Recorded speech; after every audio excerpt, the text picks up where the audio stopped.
કમોસમી વરસાદથી જૂનાગઢના ખેડૂતોને થયેલા નુકસાનનું આંકલન કરવા રાજ્યના મંત્રીઓ ખેતરોના શેઢે પહોંચ્યા। જૂનાગઢ જિલ્લામાં તાજેતરમાં પડેલા કમોસમી વરસાદને કારણે થયેલી પાક નુકસાનીનો તાગ મેળવવા માટે રાજ્ય સરકારના મંત્રીઓએ અસરગ્રસ્ત વિસ્તારોની મુલાકાત લીધી હતી।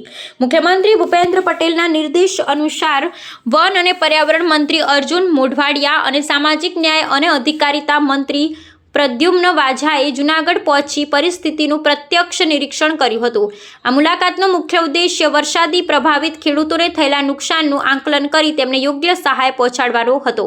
મંત્રીઓએ જિલ્લાના માંગરોળ, માળિયાહાટીના અને મેદરડા જેવા તાલુકાઓના ગામડાઓમાં ખેતરોની રૂબરૂ મુલાકાત લીધી હતી અને ખેડૂતો સાથે સીધો સંવાદ કર્યો હતો। આ દરમિયાન ખેડૂતોએ મગફળી, કપાસ અને સોયાબીન જેવા લણણી માટે તૈયાર થયેલા પાકને વ્યાપક નુકસાન અંગે પોતાની વ્યથા અને રજૂઆત કરી હતી।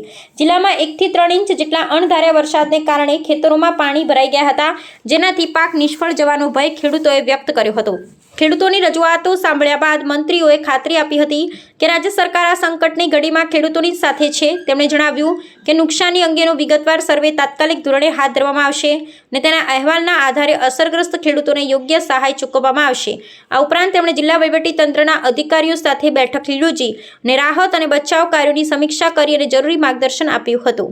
આજે સરકારશ્રીમાં નવા નિયુક્ત મંત્રીઓ ખરેખર ખેડૂતને વારે આવ્યા, એના માટે હું આખા ગામ વતી અને આખા તાલુકા વતી આભાર વ્યક્ત કરું છું કે આજે હજી વરસાદ હજી ચાલુ છે એવા સમયની અંદર એ તાત્કાલિક જ ખેડૂતને વારે આવી અને યોગ્ય સર્વે કરાવી અધિકારીઓ પાસે ને યોગ્ય વળતર આપવા માટે આજે એ લોકોએ આપણી એટલી ચિંતા કરી છે, તો એના બદલે ખરેખર આપણે એના બદલામાં એ બધાય મંત્રીશ્રીઓ, પ્રમુખશ્રી, આજે જૂનાગઢના સાંસદ આપણે રાજેશભાઈ, બધાનો ખરેખર આભાર વ્યક્ત કરવો જોઈએ ને આપણે ખરેખર સાહેબશ્રીને રજૂઆત કરી છે, એને આપણી હકારાત્મકમાં રજૂઆત એને સાંભળી છે।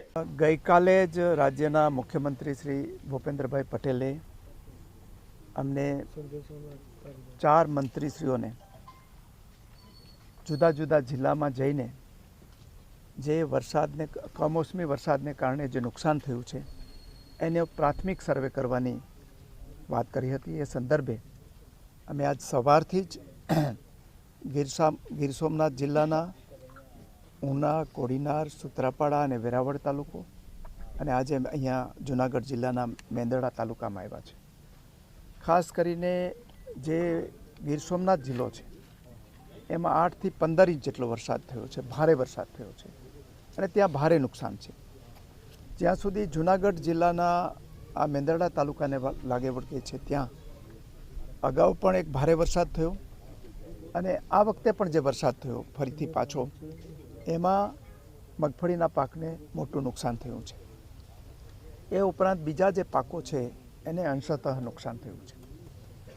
એટલે આ સંદર્ભે હું ને ડૉક્ટર પ્રદ્યુમ્ન વાઝા જે શિક્ષણ વિભાગ અને સમાજ કલ્યાણ વિભાગના માનનીય મંત્રીશ્રી છે, એ ઉપરાંત અમારા સાંસદ રાજેશભાઈ ચુડાસમા, સંગઠનના બધા હોદ્દેદારો, વહીવટીતંત્ર બધા જ અહીંયા મળીને વાત કરી છે અને આવતીકાલે કેબિનેટમાં માનનીય મુખ્યમંત્રીશ્રી પાસે આ બધા અહીંયા પ્રાથમિક અહેવાલ અમે આપીશું અને એ પ્રમાણે અહીંયા જે સર્વે કરીને કરવાની જે વિધિ છે એ સર્વે કરીને જે કાંઈ ખેડૂતોને મદદ કરવાની વાત હશે એ રાજ્ય સરકાર બધાની સાથે સલાહ મશવરા કરી અને કરીશું।